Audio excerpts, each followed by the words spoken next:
মানি manage চ্যানেলে আপনাদের স্বাগত। আজকে ভিডিওতে আমি ভারত কোকিং কল আইপিও যেটা ওটার জিএমপি বলবো এবং একটা নতুন নিউজ আপনাদের সাথে শেয়ার করব। তার আগে আমি বলে দিই এটার আজকে গতকাল লিস্টিং না তো গতকাল অ্যালটমেন্ট ছিল।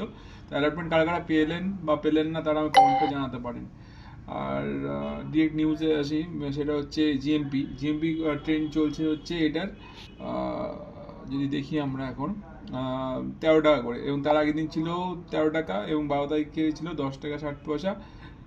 এবং এইভাবে আপ ট্রেন্ড একটা আমরা দেখতে পাচ্ছি জিএমপিতে, এবং এর জন্য এস্টিমেটেড লিস্টিং প্রাইসও বেড়েছে 36 টাকা হয়েছে এবং এস্টিমেটেড প্রফিট প্রাইসও বেড়েছে 56.52% মতো প্রফিট দেখাচ্ছে এবং এস্টিমেট প্রফিটও অনেকটা বেড়ে গেছে 7800, প্রায় 8,000-এর কাছাকাছি একটা প্রফিট দেখতে পাচ্ছি আমরা আশা করছি এবং লিস্টিংয়ে এর থেকেও আমরা বেশি প্রফিট কামাতে পারি যদি ঠিকঠাক লিস্টিং হয়।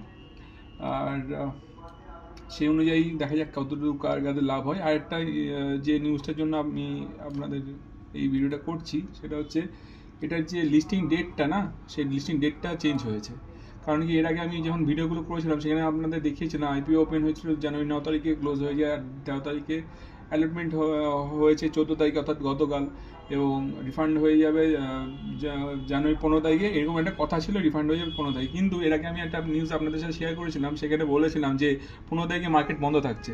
মার্কেট যদি বন্ধ থাকে তাহলে কী করে 15 তারিখে রিফান্ড হবে বা 15 তারিখ কী করে আপনাদের শেয়ারগুলো ক্রেডিট হবে, এবং সেই অনুযায়ী লিস্টিংয়ের ডেটটাও পিছিয়ে যায়। লিস্টিং ডেট ছিল আগে 16 তারিখ, সেখানে হয়ে গেছে এখন 19 তারিখ। যে কেন 15 তারিখ মার্কেট বন্ধ, সেটা হচ্ছে মহারাষ্ট্রের বিএমসির ইলেকশন আছে, সেই জন্যই মার্কেটটা বন্ধ থাকছে। মার্কেট পুরোপুরি ক্লোজ থাকবে, তাই এই কারণে লিস্টিং ডেটটা চেঞ্জ হয়েছে। এই লিস্টিং ডেট চেঞ্জ হওয়ার জন্যই এই নিউজটা আমি করছি। কেমন লাগলো সেটা আমায় কমেন্ট করে জানাবেন। এই ভিডিওটা যদি ভালো লাগে এই ভিডিওটা, আমার চ্যানেলটা সাবস্ক্রাইব শেয়ার লাইক করে আমার পাশে থাকবেন এবং চ্যানেলটা গ্রো করতে হেল্প করবেন। এবং আমার আপনাদের এই একটা লাইক এবং একটা শেয়ারই আমাকে মোটিভেট করে আপনাদের জন্য ভালো ভালো ভিডিও বানানোর জন্য। ধন্যবাদ।